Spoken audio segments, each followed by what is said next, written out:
एक कहावत तो आपने सुनी होगी कि जाके पैर न पड़ी बिबाई वो क्या जाने पीर पर आई।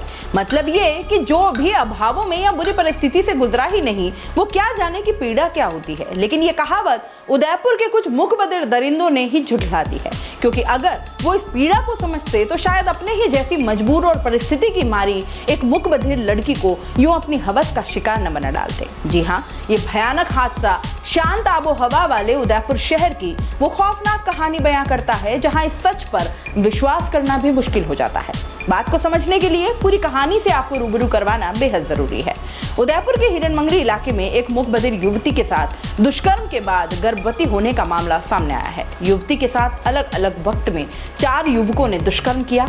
आरोपियों में एक मुखबधिर भी शामिल है। पुलिस ने साइन लैंग्वेज एक्सपर्ट की मदद से एमबी अस्पताल में पीड़ित के बयान लिए हैं और इस मामले में सेवा मंदिर की बड़ी लापरवाही भी सबके सामने आ गई है। बुधवार देर रात को पीड़िता ने सेवा मंदिर से भागने की कोशिश की थी और इसी दौरान वो दीवार से गिर गई और उसका पांव टूट गया। इसके बाद गुरुवार को उसे घायल अवस्था में एमबी अस्पताल में भर्ती करवाया गया और तब उसके गर्भवती होने की बात सबके सामने आई। पुलिस ने इस मामले में एक आरोपी को डिटेन किया है। पीड़िता ने फोटो देखकर आरोपियों की पहचान भी कर ली है।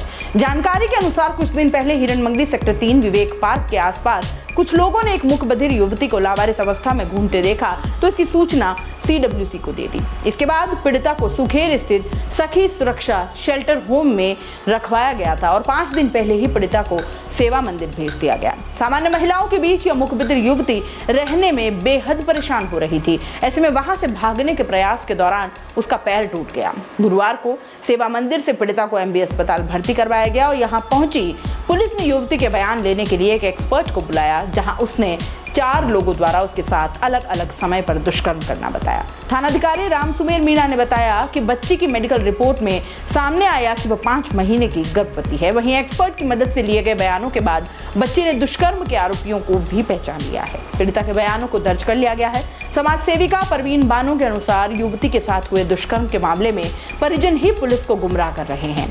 झूठी रिपोर्ट दर्ज कराई गई है। पुलिस भी पहले एक नेत्रहीन व्यक्ति द्वारा दुष्कर्म करने की बात कह रही थी, लेकिन अब बयानों के आधार पर 1 से ज्यादा लोगों द्वारा दुष्कर्म करने की बात स्वीकार कर ली है। मुखबधिर पीड़िता हिरणमंगरी क्षेत्र की रहने वाली है। उसके पिता की मौत हो चुकी है। पीड़िता की मां मजदूरी कर गुजारा करती है और पीड़िता का एक बड़ा भाई और बहन है जो शादी होने के बाद से अलग रहते हैं, जबकि छोटा भाई मां के साथ ही रहता है। पुलिस ने बताया कि पीड़ित युवती की शादी हो चुकी थी, लेकिन कुछ समय बाद पति ने उसे छोड़ दिया। पीड़ित अंबा माता के विशेष स्कूल में 7वीं तक पढ़ी लिखी है। स्कूल के दौरान से आरोपी को वो जानती है। युवती के साथ रेप का मुख्य आरोपी भी मुखबधिर है और उसके साथ उसके दोस्तों ने भी रेप किया। कब कब और कहां ये हुआ, इसके बारे में जानकारी जुटाई जा रही है। फिलहाल एक आरोपी को हिरासत में लेकर उससे पूछताछ की जा रही है। यहाँ बड़ा सवाल ये भी है कि एक मुखबधिर सरेआम दरिंदों द्वारा नोच ली जाती है तो फिर सुरक्षा आखिर है कहाँ। ऐसे में आम महिलाओं की सुरक्षा पर भी अब सवाल खड़े होना लाजमी है।